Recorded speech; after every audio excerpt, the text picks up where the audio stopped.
I thought there might have been something wrong with my 50-ounce speed controller, so I kind of looked at it and everything. And this old motor here that I have been having some problems with, I checked the bearings on the back, so I put a ring, small ring, over the bearing casing cover to the back, which it's flush. It doesn't have a shaft sticking out the back of the motor. So I went ahead and mounted everything and tightened the crap out of that thing down. Let's see what we got here.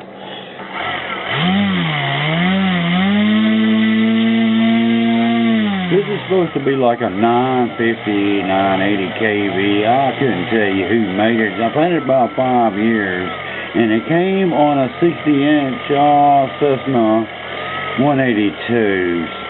And I'm hoping to put it back on that plane and see what we got.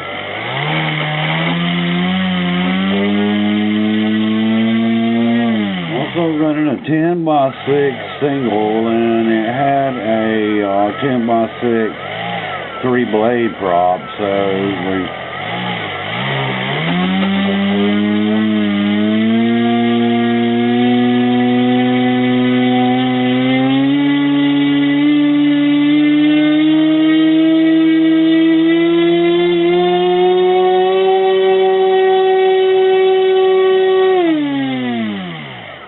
wow, that's a little difference.